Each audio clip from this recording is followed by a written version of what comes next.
Good evening, my fellow citizens.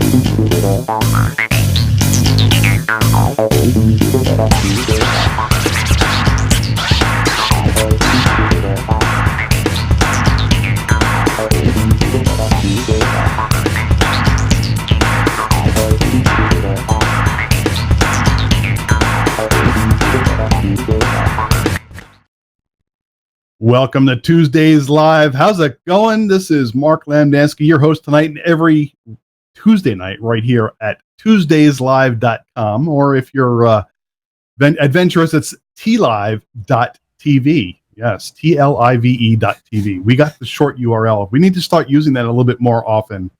Anyway, welcome to Tuesdays Live. We're certainly happy to have you as always. We got a great show lined up for you tonight. David SweetLow is going to be joining us, and he is in Japan right now. And it's going to be, I think, our first time either on this show or on Twitter Tuesday Live that we've ever had anyone from Japan join us on the air. So we're going to have to write this down, put it on our calendar, hang it on the wall, do something with it, get it autographed. Our first show from Japan. So we're looking forward to it. Great music, and I think you're going to enjoy it. Let me remind all of you, we are an interactive show. What that means is pretty simple. We like to interact with you, the audience, and the way to do so is get on to Twitter and give us a shout out at AllIndie, ALLINDIE. If you give us a shout out on the air, if you give us a shout out on Twitter, we'll give you one on the air for all the world to see, and it's going to appear right there at the bottom of the screen, like that one right there that you see. That is my daughter Maya, who actually sent us a message from our YouTube page, which you can also message us.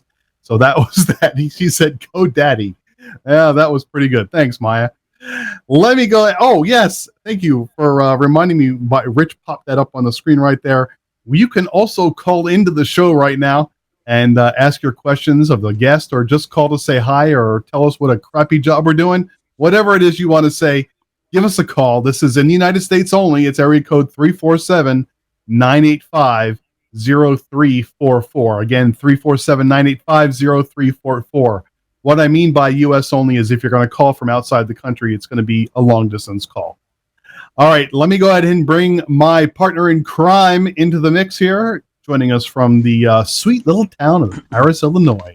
Everybody gets excited when he says he's from Paris. Ladies and gentlemen, Mr. Rich Wildman. Hey, Rich. You know, people should understand, when I say I'm from Paris, that it's not Paris, France, because, you know, I don't have an accent, right? You know, a French accent. Well, I don't know. Hey, look, David, who's joining us on the show today, has a British accent, and he lives in Japan. Well, yeah, but he says he's from Japan. People don't believe he's, you know what I'm saying? I hear you. Besides, like I always say, I've been looking for that darned Eiffel Tower, and I can't find it anywhere. If I ever find it, I'll take a picture, and, you know, it'll be awesome. There used to be this commercial where this weird-looking guy would say he was a French model from France, and you know, so you could say you're a model from Paris. You could say it; nobody'd believe it, but you know. I could say I'm the president of Paris. You know, whatever. It's all good. It's all good. So how you doing, Mark? I heard it's like hotter than blazes there in Florida today. Yeah, a whopping, I think it made it up to like 81 or something like that today. Yeah, well, you got 45 degrees on us, I guess. We got up to about 35. Oh, hey. Now I understand why you're sweating. Yeah, exactly. I've got a window open still.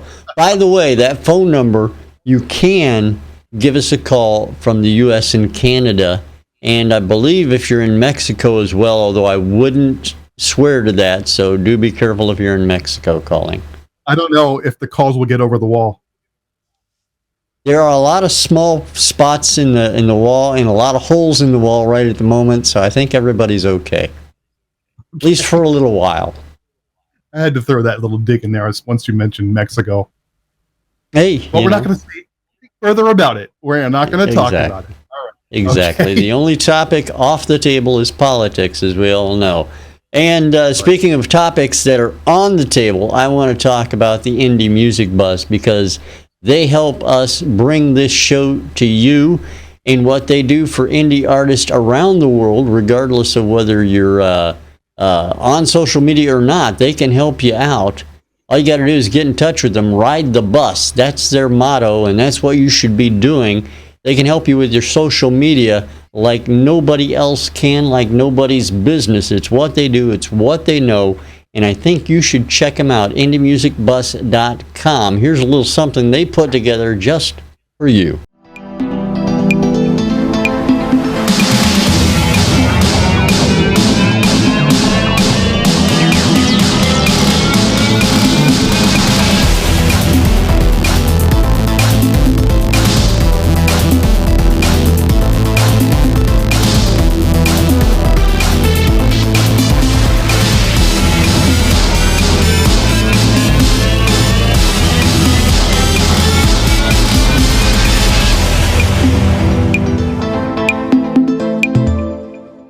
And that's the Indie Music Bus, and that's where you need to be going if you're an indie artist working on your social media or just want a little help, somebody else helping out with social media because, like I said, they're good at that, and they've got lots of people who help them, a lot of people who look to them for their suggestions on what to listen to next. Absolutely. Walt is the man. Absolutely. 100%. Yes, when you look up the man in the dictionary, there's Walt's picture. And if it's not there yet, we'll put it on Wikipedia right after the show. Why not? Wikipedia, anything goes. Saying. Exactly. Exactly. I mean, we could put in there that Rich Wildman is a model from Paris. And it must be true if it's on Wikipedia. Why not? Yeah, exactly. Exactly. All right. Enough of that. Let's go ahead and bring in our guest joining us all the way from Japan. It's roughly, I guess, about 9 a.m. in the morning, give or take. He'll let us know. Great guy. We've had a chance to chat with him for about a half an hour before the show started, and we're already thrilled to have him on the show. He's going to prove us right. Ladies and gentlemen, singer-songwriter Mr. David SweetLow. Hey, David. Hi there, Mark. Konnichiwa. Konnichiwa. Oh. Good morning. Okay. Morning. Good morning for me. For me, I know. good morning. Right? It's like 9 a.m. here. I'm in morning mode at the moment. 9 a.m. 9/7 actually. 9/7. That's not too bad because you'd be probably up and getting about your business by now anyway, right? No, not usually. No, I don't usually. I don't usually get up till around 11. So if I've been working till 3 in the morning or something, I wouldn't be up till 11. So it's quite early morning, but recently we're out skiing quite a lot, so that's usually early morning stuff. So it's okay. Oh, well, okay. Skiing. Oh, jeez. I tell you, like I said off the air before, when in my next life, when I can handle temperatures below 79 degrees, I might decide to go. Yeah. It's not easy. Actually, I've got frostbite or something on my nose at the moment. Oh no! If you can see that, can you see that with a frostbite there? Thanks for that. That's gonna be our cover photo now for our YouTube video. Okay, yeah, SweetLow's frostbite. Yes. All right. So I guess first and foremost, and I asked you this off the air, but for the audience out there watching, they're probably wondering why is this Brit in Japan? So tell us how you ended up over there. Well, it's a bit of a long story. So about 3 years ago, I came over at the request of my cousin, who's a teacher. She was teaching English over here, and she said, "Come over and pay us a visit. You've never been over here." So I came over and did a little bit of teaching with her and some playing around with in the live clubs here, and yeah, I sort of fell in love with the place. It's a very unusual place because it's probably -7 most of the time in winter here, and it's the snowiest place in the world, the snowiest city in the world, I believe. And I just loved it. So I came back a couple of times, and then I met somebody here as well, and ended up staying. It wasn't an easy task, believe me. I nearly got deported once. I overstayed. I got arrested at the airport.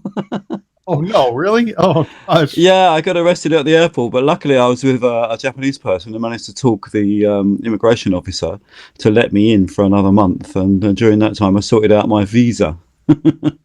So, but I was actually arrested at Chitose Airport in Hokkaido, and I spent 2 hours there filling out Just out of forms. curiosity, just out of curiosity, how tall are you?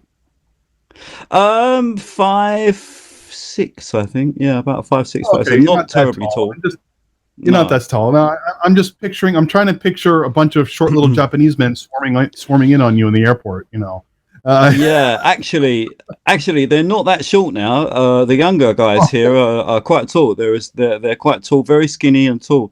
The older guys, in their 60s, 70s, they're still short and typical Japanese size. But now, the younger people, the Western diet, they're quite tall and they're changed. Same as in Spain, actually, where I lived for some time. I know that We'll exactly. come back That to wasn't that. exactly politically correct what I said there, but Ah, right. we go beyond politically correct sometimes on this show. Okay. Okay. Gomenasai. That means sorry.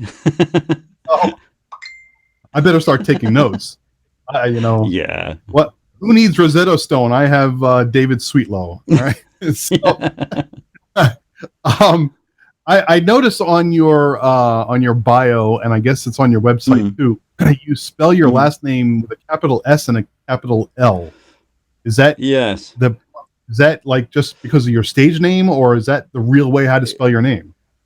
No, it's a stage name. So that name, I was in Louisiana in a place called Farmerville, actually, about 4 years ago, maybe 4 years ago, maybe a bit longer than that, 2012, I believe.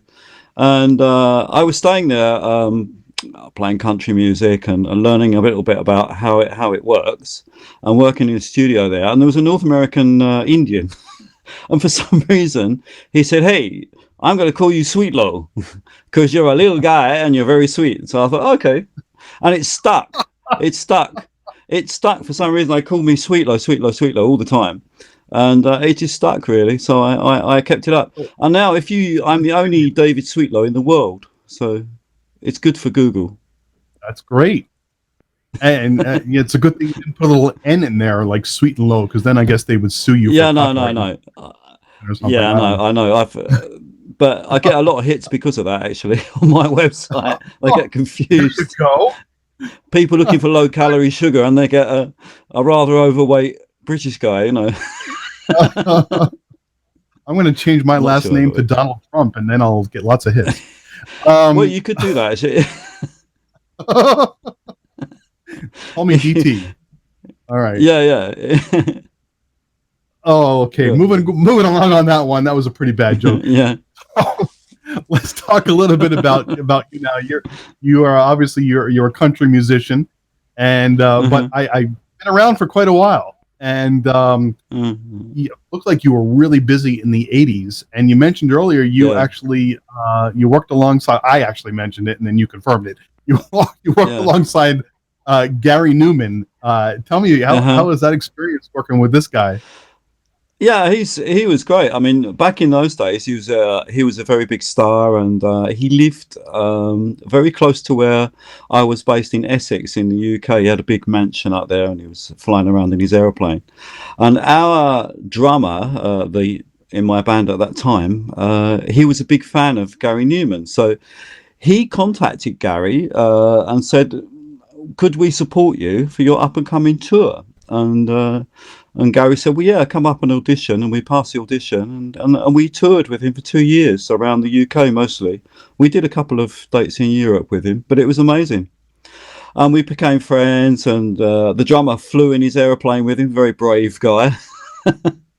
Gary was quite renowned for crashing a few times, but he flew around with it. And Chris and I, the singer in Yen at that time, we tried to write with Gary a couple of songs, but it didn't really work out too well. We was in another place musically. So, but it was all in all a good experience. That's cool. During your time spent with him or some of these other folks in the 80s, did you run across so many other names that people would go, "Oh my God, really? You hung out with him, or you met this guy?" Or... Well, we used to we worked with Alan Tarney, who was Cliff Richard's, George Harrison's producer, and we ended up getting a song on a Cliff Richard album. We recorded a song for Cliff.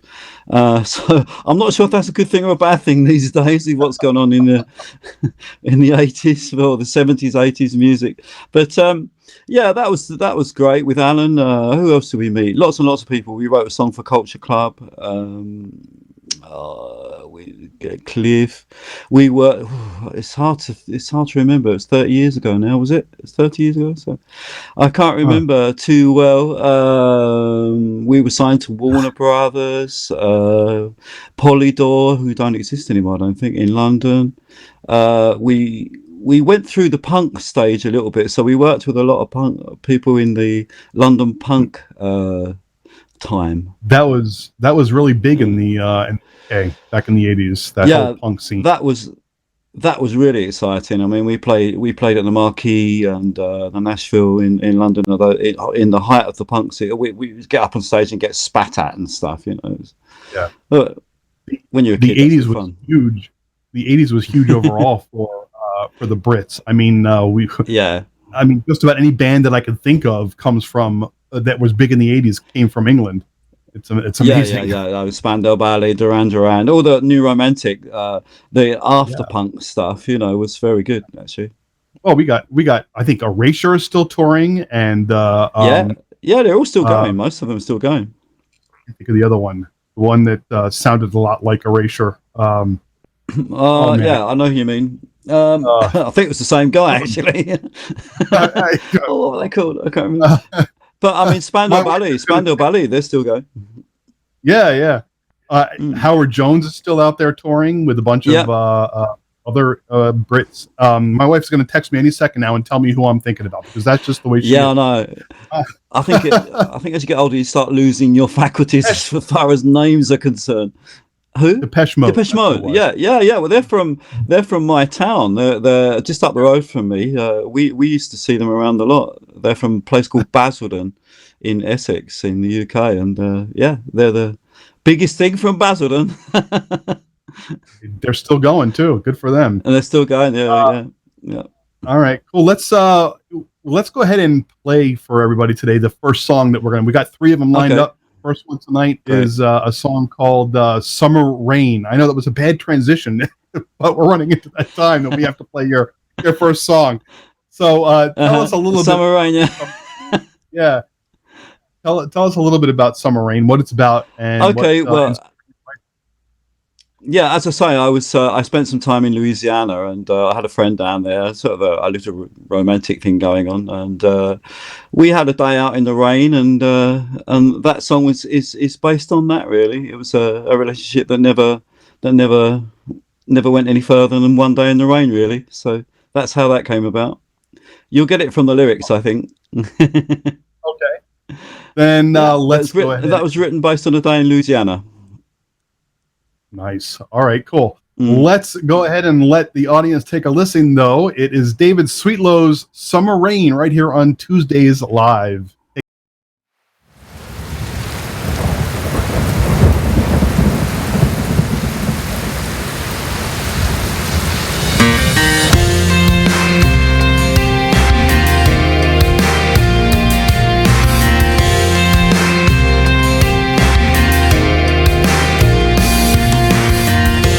Looking at a photograph just the other day. What I saw it made me laugh. We were running from the rain.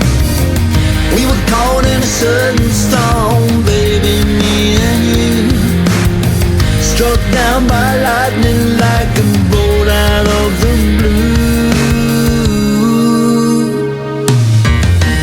When we said goodbye that day, the weather hadn't changed. I was never coming back that way. Those clouds, they still remain. Like something happened, but it all got washed away. I left you standing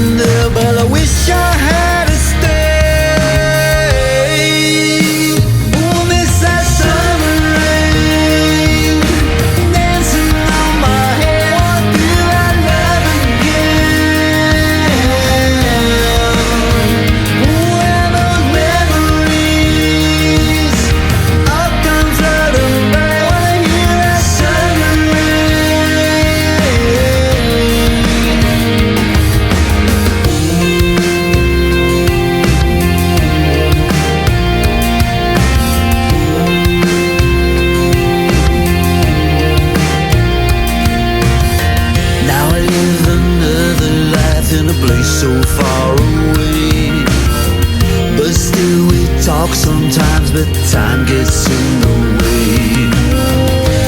When it rains, I think of all those minor bills and how your hair that day was blowing in the wind. Oh, miss that summer rain dancing on my hair. What do I love again? Where those memories all come flooding back when I hear that summer rain. Oh, there's still a place in my heart from where we left off. Let's take it back to the start. Back in that summer rain. Now miss that summer rain dancing on my hair. What do I love again? Where those memories all come flooding back when I hear that summer rain. Oh, miss that summer rain dancing on my hair. What do I love again?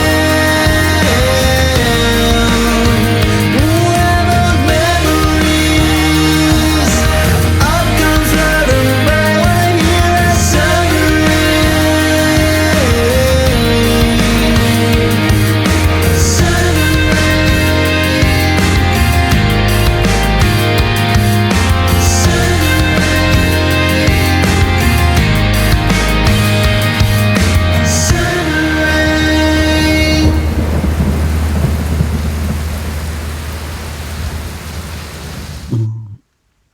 All right, Summer Rain by David SweetLow right here on Tuesdays Live.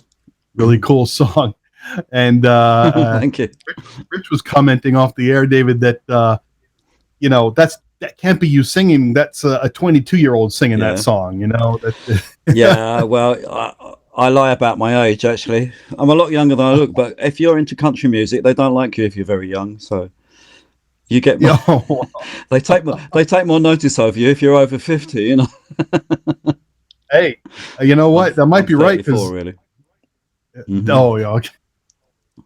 34. No. No, it's true. No, I actually I do think that if you're a young country music singer, it's quite difficult. I think they take more notice of you if you are older. They think, oh, you've been through you've been through it a little bit, so you know what you're on about. It's kind of like singing the blues. You can't sing the blues if you're under like 40. No, exactly. Yeah, it's the same. And also, I think if you're British, it's not easy either. They don't seem to think they take you too seriously if you're a Brit singing country music. But I get away with it. I think I can do that little old Louisiana accent there, and I'm fine. Holy. You know, the cool thing about it is and I commented to Mark, while we were playing the song as well, that it always amazes me that when artists from Europe, Australia, and even some Asian artists do this, when they sing, they kind of lose their country's accent. There's no accent, at least from an American point of view, that we can tell. It all sounds, very Americanized to us. Yeah, I think if you try and do country music with an English accent, it sounds a little bit strange. I mean, my daughter always says to me when I play her one of my tracks, I don't like your twang. I think without the twang, it's not country music, Yeah, that's a good point. I think it's just natural. Yeah, no, there's nothing wrong with that, and I think it works out very well for you. So it's all good. It's all good. Rich, you got 5 minutes to take over. All right. Well, let me ask some questions then. Of all the music in the world, of all the genres in the world, what drove you to, or what no, shouldn't say drove you to, like, the crowds were pushing you towards country or whatever. But why country? Why country music? Yeah, that's very easy to explain. So my guitar style, I have a guitar style. I use open tuning, so I use an open D tuning style, and I come from a rock and roll, sort of rock and rolly, poppy background. But country music really suits my guitar style, and also I think it suits my voice.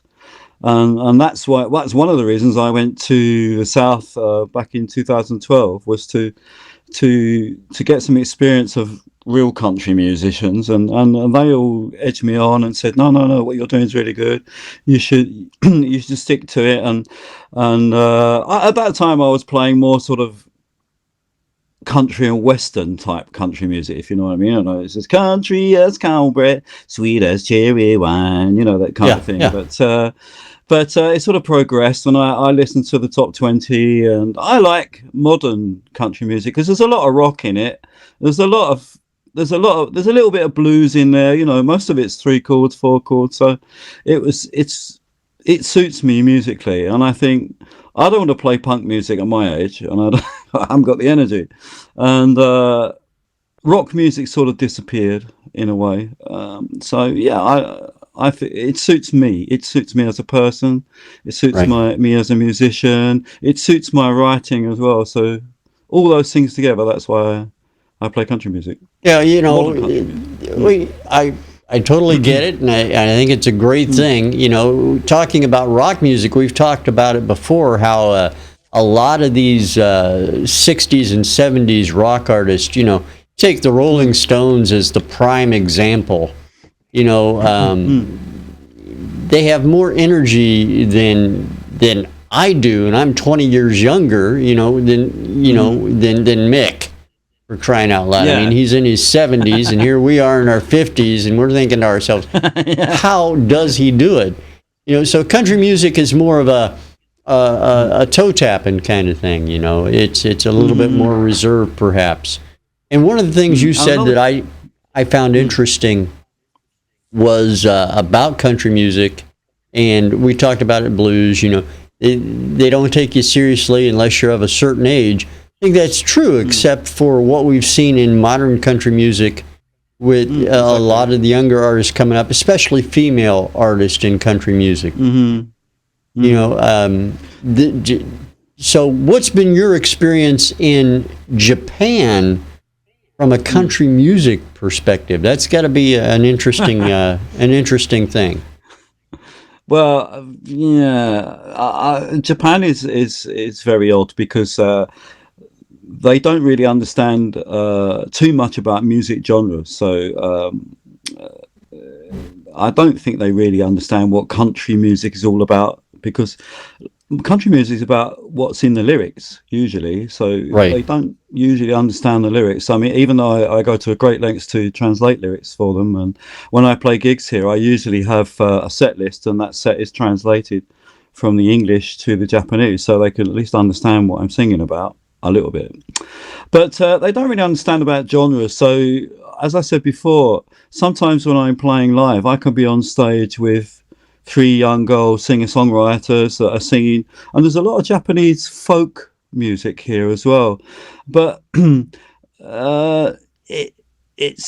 they don't really get it. I think what they really like about when I play music is my guitar style. They're listening to the guitar, because the voice they don't really understand. So they always say to me, "Oh, I love your guitar style, I love you," because they don't play like that. Nobody plays in open tuning here, and nobody's got that kind of picking style thing that I do. That's my experience here of what is music in Japan. When did you get started playing guitar, and what drove you towards your particular style of playing? Well, Joni Mitchell, actually. Because Joni Mitchell plays open tune guitar, and I was and still am really a big fan of her music and her song. I started playing back in yen. So when I was back in 88, 89, I started playing open tune guitar. That was electric guitar then, and that was mainly to get this bagpipe type guitar sound. I used to crank it up and use a lot of chorus and distortion at that time, but it was and make it sound like a bagpipe with a droning note going through it all the time. That was my style then, and that sort of developed later on to a more picking acoustic country thing, you know. But I've always since the late '80s I've used open tuning in one form or another. And Makes Joni great Mitchell was the sense. reason, really. I was a big fan of hers, and she used lots Sure. of different open tune guitars. Well, absolutely. I agree with you 100%, being a fan of Joni Mitchell as well. And, you know, so let me ask one more question, and I know Mark is going to get mad at me for running over, but your music, where do you record? You record it in your own studio, I'm assuming, since you have a studio set up there in Japan, yes? Yeah, yeah. If I do any live drums, I don't use live drums so much now because of the cost and it's inconvenient as well. But if I do any live drums, I go to a studio quite close to here. But most of it, I use a digital studio. I've got a little digital workstation here. I've got a good mic. I've got good some good software and a good guitar, and that's all you need really, and a small space, a quiet space, and I do most of the recording here. That's perfect. I mean, a lot of modern musicians do the same thing, and I know that Yeah. your sound is so clean. You know, you think it would be in a quiet room, and you know, you have all the acoustic, you know, foam on the walls and whatnot. But No, not at all, not at all. I mean, Japan is a very quiet place, believe it or not. I'm in a big high-rise building here, right in the middle of the city, but it's very, very quiet. I can record. so, in other words, the neighbors get mad at you when you're playing. Then No, because it's only acoustic guitar usually, and the rest of it is through headphones. So perfect. only if I'm screaming sometimes, like, you know, on that summer rain. I'm like, so, come on, what's... Throw back to your punk days, maybe rehashing some memories. Yeah. If I have to do any really loud vocals, if I have to do any very loud vocals, which happens sometimes, I go to the studio and do that for a couple of hours, you know. But Makes sense. most of it is very quiet, you know. It's not like it used to be back in the '80s in the big studios. And Perfect. I miss that environment, really. I miss that spaceship environment. I used to love that. It was like walking into Star Trek, you know. It was great, but Getting to go to the mic cabinet and pick any mic you yeah. Oh, it's nothing like being on a big 24-track desk and seeing all the faders move, you know. But that's all history, unfortunately. That's all history. It's impossible. $2,000 a day is not possible for an indie musician, you know, unless you're a big star. Absolutely. And even they don't use that system anymore. They might track vocals and drums, but the rest of it is done in their bedroom or in a hotel room, you know, these days on a Mac. Yeah. All right, we need to transition over to the second song of the evening, and that song is going to be "You Only Get One Chance." And tell us a little bit about this one. Well, again, it was a song that came from the title. I had the riff of that song. I've had that for years and years and years, and I've always been trying to find a lyric for it. And I don't know, I came out for the "You Only Get One Chance," and I thought, okay, that works. I'll write a song around that. It's nothing special. There's no big thing behind it. It's just a title and an idea I had, and the fact that if you don't take risks in life, like when I came to Japan, you got to take a risk sometimes to get things to work, you know. Otherwise, you stay stuck in a rut for all your life. And this song's a little bit about that, you know. You only get one chance. You got to take it. That's right. That's what I keep telling my wife. That's how she ended up moving all the way here from Australia. So, there you go. Yes. So we have something in common, you and me. So. Yeah. Okay. Your wife's Australian. That's right. That's right. She moved onto the other side of the world. Each other. All right. Yeah. So no language barrier there, then. no, and not much of a cultural barrier either. So. Oh no! My God, here, unbelievable here. I'm sure. All right, let's go ahead and let the audience take a listen. Then it's called "You Only Get One Chance," and it's right here. Oh, it's by David SweetLow, right here on Tuesdays Live. Take it, Rich.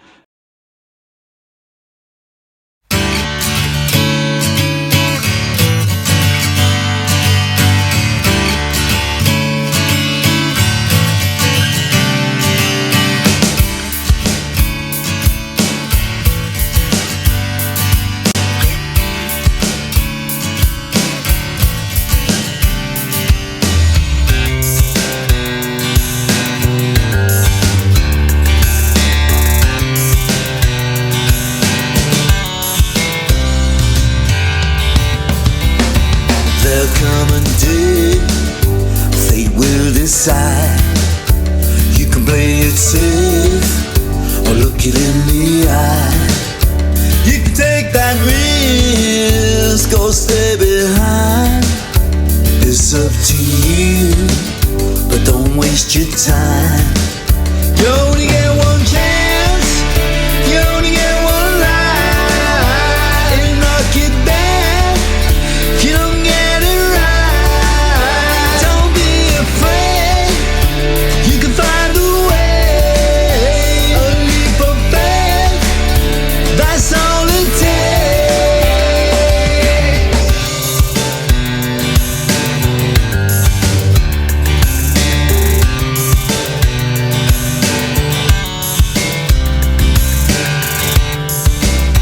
Now look at me, I found the moves, and I can tell you how, just what to do. You gotta take your life and stake it clean. You gotta pick that number to play the game. You only get one chance, you only get one life.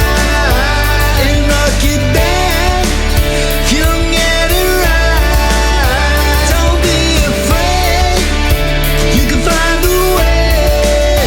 A leap of faith, that's all it takes. Now many wonder, many know all the reasons why. They had their chances, but let them know life just passed them by. You only get one chance, you only get one life. And knock it back if you don't get it right. Don't be afraid, you can find a way. A leap of faith, that's all it takes. You only get one chance, you only get one life. And knock it back if you don't get it right. Don't be afraid, you can find a way. A leap of faith, that's all it takes.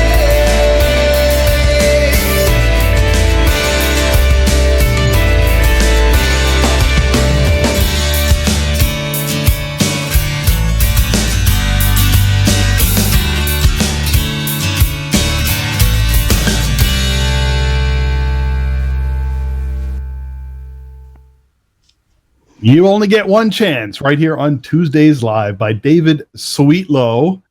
And wait, let me send this real quick to the screen. There is Carol tuned in to Tuesdays Live, and she says that she's loving your music, my fellow Brit. And yeah, that's what great. Thanks, Carol. Yeah, I was talking about that off the air before. You know, she's been living in Australia all, I don't know, 25, 30 years, something like that, maybe longer. Yeah. And but anytime there's a Brit on the air, all of a sudden she's British. She's not Australia anymore. Yeah. Well, yeah, of course. Someone's got to support us. Tell me what you said off the air before about Brits. Yeah, well, a lot of Brits when they emigrate to other countries. I mean, I've lived in 2 or 3 countries now, and in Spain and a little while in Australia, and they tend to get patriotic I think most people do anyway, don't they? You know, you move away and you start reminiscing about your hometown and stuff, and you start getting patriotic. But I do find that we do tend to get a little bit, you know, long live the Queen when we live away. And you start missing Marmite and stuff, you know. You don't know what Marmite is, but Carol does. Oh, I know what it is. In fact, I think we may even have some. I know we have Vegemite. Yeah, that's not the same though. Not the same. Not the same. The Australian version. Yeah. So yeah, I mean, but I think most people do the same thing when you move away and you live away from home. You become an expat, so you start reminiscing about the old days in the UK or wherever. And, yeah, I don't know. I never really. Is that the sign for long live the queen? Well, I wasn't going to do it the other way. I better not do it the other way. That would be the I was opposite of joking long. about long. Yes, which is my view entirely. Anyway, so how long have you actually been living in Japan now? 3 years. That's all. Three glorious years of konnichiwa and noodles. And and do you speak it fluently now, Japanese? No, you are joking. It must be the number one, the hardest language in the world to learn. They got really? three different alphabets. You know, it's impossible. So I mix a lot. I mixed a lot. I'm just looking at. I saw that pop up. I can get Marmite here, but Miss Scampi. Yeah, Scampi. You can't buy a Scampi anywhere else but the UK. No. You know, I went to London with my daughter over the summer, and Carol kept tweeting me, messaging me on Facebook, and saying, "Did you have Scampi yet? Did you have Scampi yet?" And I couldn't find it anywhere. All the places we went didn't have it. You got to go to an old-fashioned pub, and you can get Scampi and chips. You know. I suppose. The next you time, got to go to some old-fashioned. Yeah. It's one of those things that disappeared. I mean, Scampi was very popular in the 70s, but nobody actually knew what it was. People thought it was prawns, I think. So Scampi is what exactly? Is it a fish? Actually, I don't. Well, it's like a prawn, but I think most people don't really know exactly what Scampi is. I think they think it's prawns, but it's not. It's a shellfish. It's a shellfish, and the way we did it with lots and lots of batter. So you eat a mouthful of batter and the tiny little pink thing in the middle. that makes it healthier. That was Scampi. In the middle. Well, that puts the price up about 100%. And if you eat that standing up and then drink a Diet Coke, you haven't. All the calories are canceled out. So. Yeah, and you got to eat it with tartar sauce. Any Brit listening will know what tartar sauce is. I know. What about malt vinegar? No. Well, I stopped using malt vinegar back in 76, 77, I think. But everyone used to put it on the chips when I was a young kid. Malt vinegar on chips, disgusting because they get all soggy at the bottom. But. I like it. It's pretty good. My wife loves it. Oh, those are nice. Yeah. I told you that we would end up speaking about food at some point during the show. Yeah, I know. Yeah. Well, yeah, I can tell you lots about Japanese food. Oh, they seem to like their food alive here for some reason, wriggling around on the plate. You said you don't eat sushi, though. No, I don't know. I prefer sashimi, which is raw fish without the rice. Sashimi is no rice. I don't like cold rice very much. I always think rice has got to be warm, or hot. So I get it. I understand. Yeah. It's an acquired taste. But here you have to ask if you have to say, is the food dead or alive? Because I don't want to eat anything still alive. But I've seen people here eating. I've seen people eating. What's it called? Legs, not crab legs, but ika. Octopus, squid. Yeah, it's squid legs that are still wriggling around. Yeah, they're still wriggling around. You know, no. Oh God, no. Impossible. Yeah. And I can't get on with chopsticks. Right. You guys in America, you're more used to chopsticks, but British never see chopsticks. Just a knife, fork. We're a knife and fork. It's not. All the Japanese yeah. I can do this. Eventually, they give up. Screw this.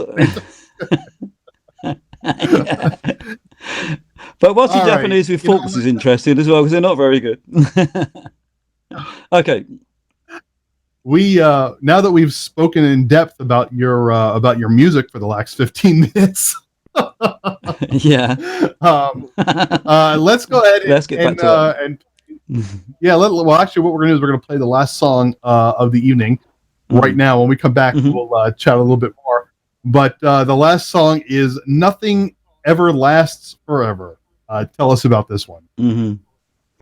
Okay, well, that's a little bit about a long relationship I had. I had a long relationship when I lived in Spain, and it's just where, even though you could think that you can be married for 20 years, 23 years, and you think it's going to last forever, but things don't. Nothing ever lasts forever. So that was inspired by that experience, really. All right, we're going to let the audience take a listen, but before I do that, that popped up moment a little while ago down there, but I just want to give a shout out to Ghostly Beard, who's tuned in from Canada. Says, cool guy, great music, not to like, except for apart from the Marmite. He said he calls it evil stuff. Yeah, because Marmite's one of those things you either love or you hate. Yes. There's not an in-between thing. And then Carol said that chips are nothing without malt vinegar, and she still does it. So, yeah, I know. Some people swear by it, but I like soy sauce now. Oh, yeah. Of course. All right. Nothing ever lasts forever, including soy sauce. Right here on Tuesdays Live. Take it away, Rich.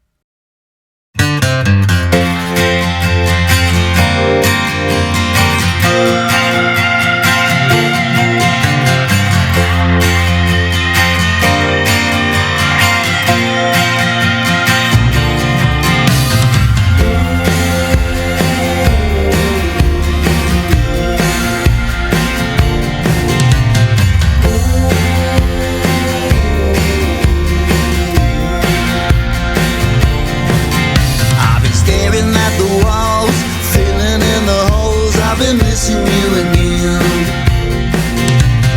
You're the perfect past. I knew it never last. You were under my skin. Ooh, the colors I was sold ain't colors anymore. They're only shades of black and white. I've been counting all the stars like I counted on you, but summer disappeared in the night.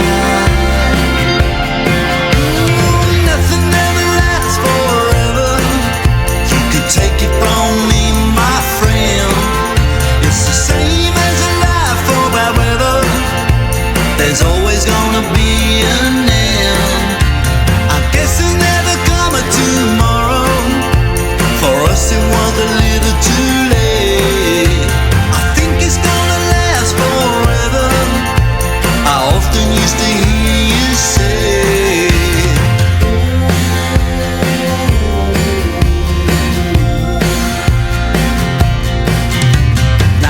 At your face, but a photo can't erase all the places we've been. And we were on a road, heading for a close. I was always at an end. Oh, you were like the blood flowing through my heart, but somehow I just carry on. There ain't much to remember, with so much to forget. I bet you miss me now, I'm gone.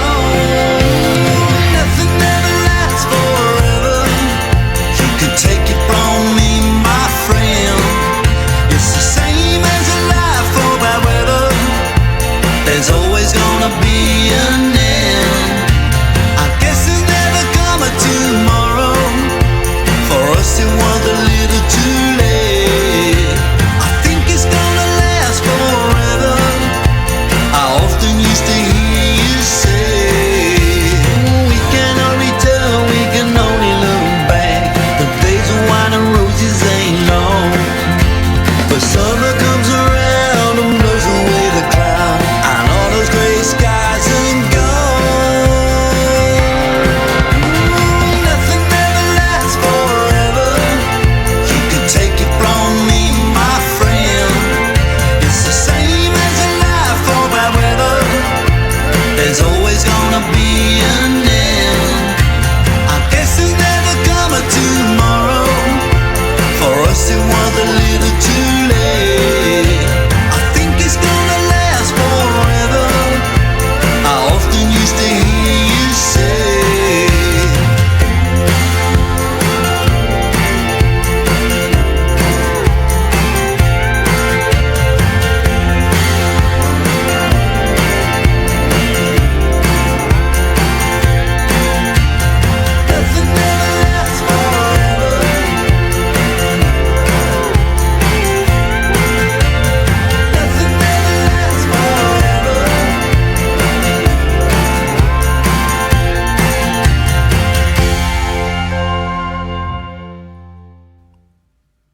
All right. Nothing Ever Lasts Forever right here on Tuesdays Live by David SweetLow. And yeah, I agree with Rich, what he said off the air a moment ago. I think this is our favorite song of the night. Oh, great. And yeah, I think probably the audience would agree with that.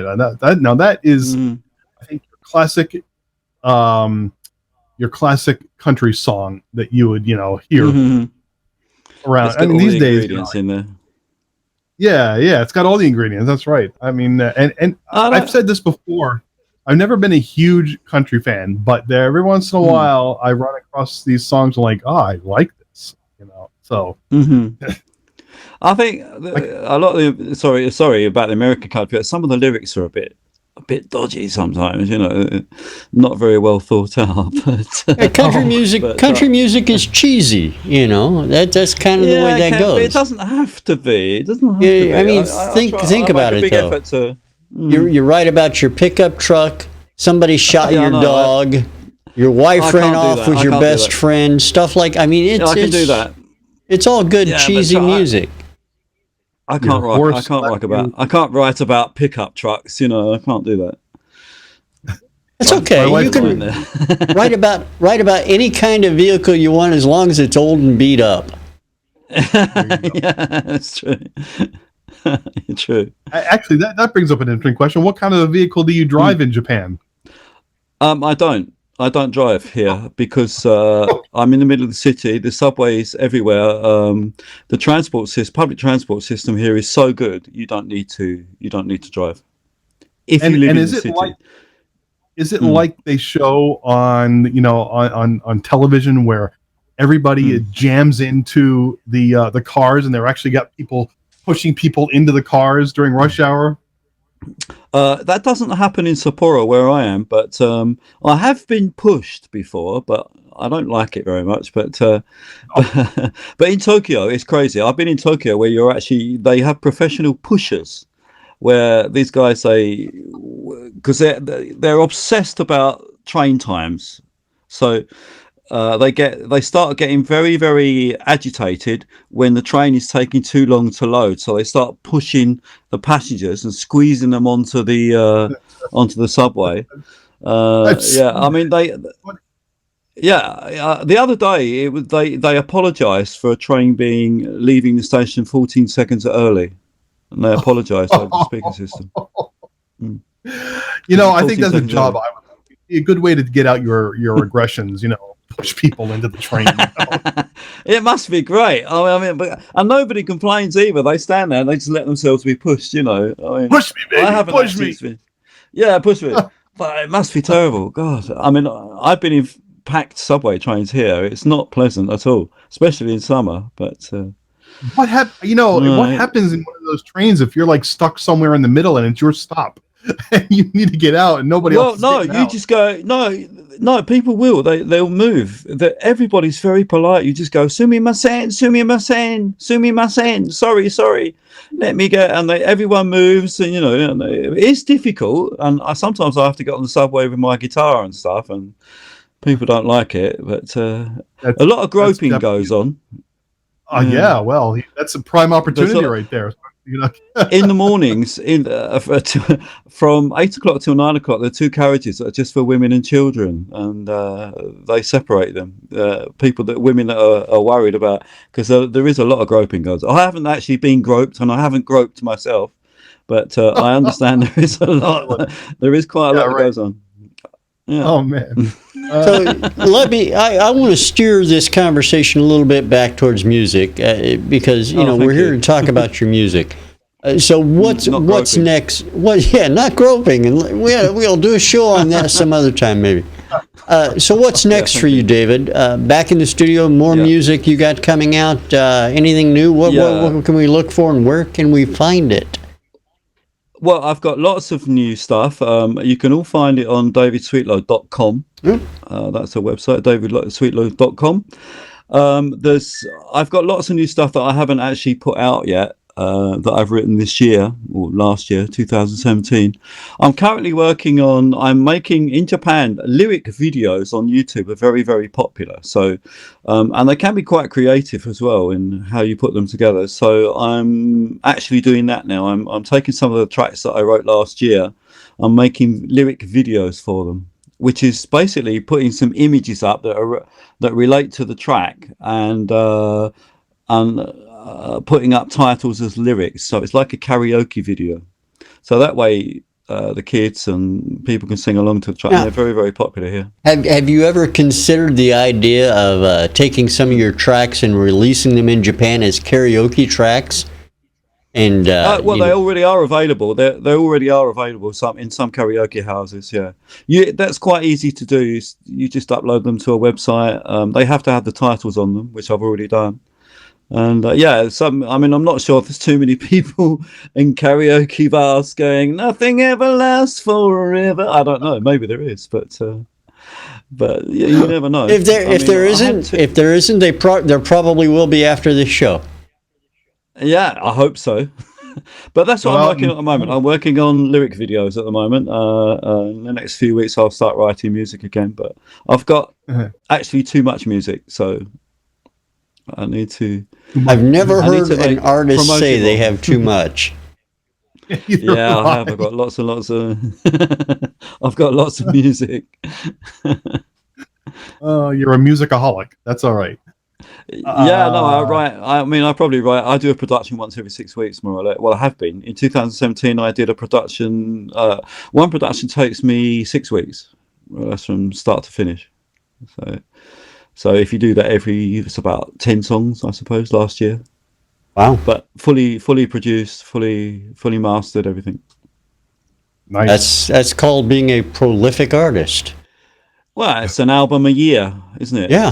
We don't make albums anymore, which is a big shame. But you just knock them out, put them up your website. But I think if you just knock out a song, put it on your website, and hope it's going to sell, it's a waste of time. So there's a lot more work involved in promoting a track. Yeah. I would like to say any musicians that. Yeah, go on. I was going to say that's one reason why you need to contact Walt at Indie Music Bus. He can help you with that. Exactly. Yeah. And you have to learn. If you're a young indie musician, you have to learn a lot about marketing online. You know, it's not an easy job.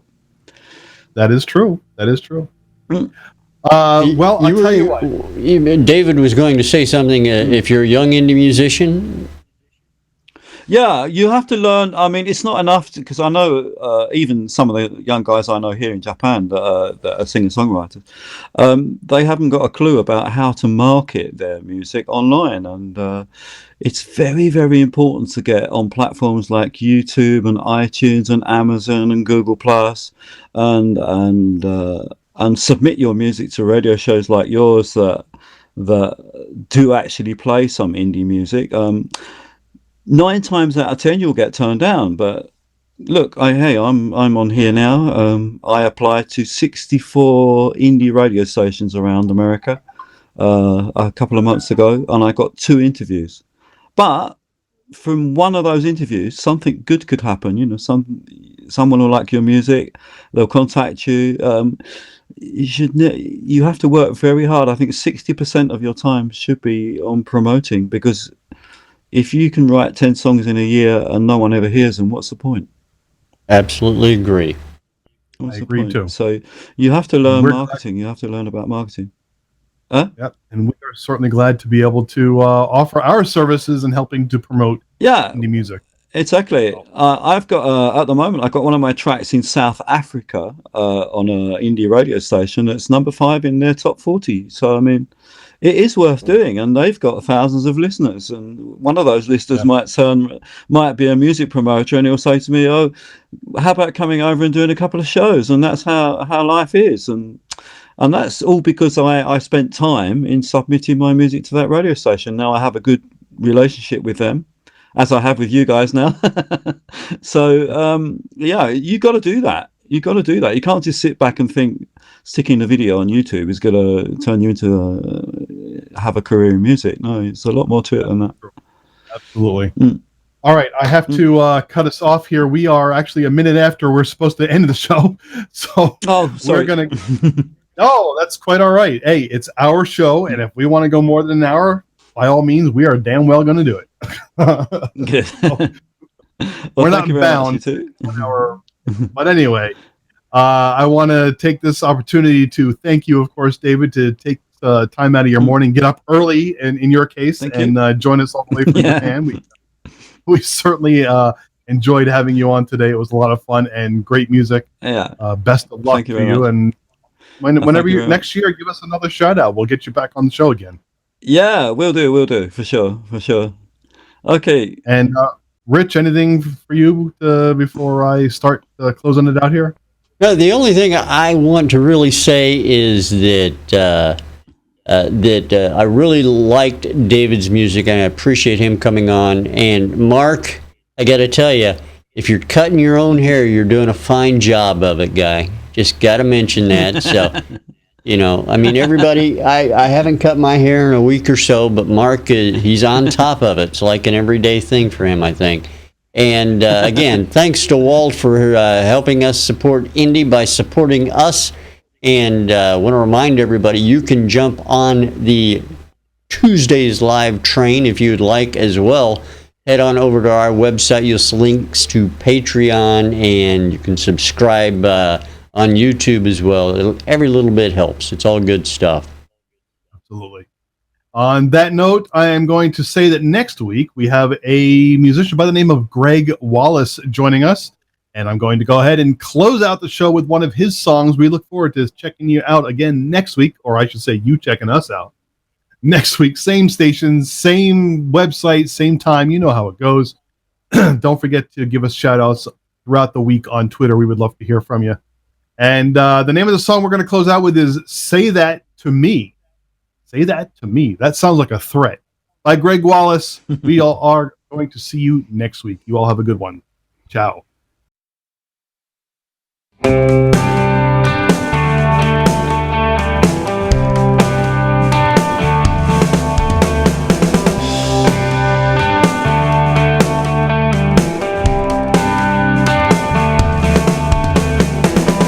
Cold November, sit and wait, bus stop at 14th Avenue. It's there, I wait for you. Oh, can this be true? Call your number, no reply. Left to ask myself, oh why? Why now? Why here? Say what you wanna say. Say what you wanna say. Right now, right here. Go away and say that to me now, love. Go away and shout it out loud now. Go away and scream it at me now, love. 'Cause I won't hear you anymore.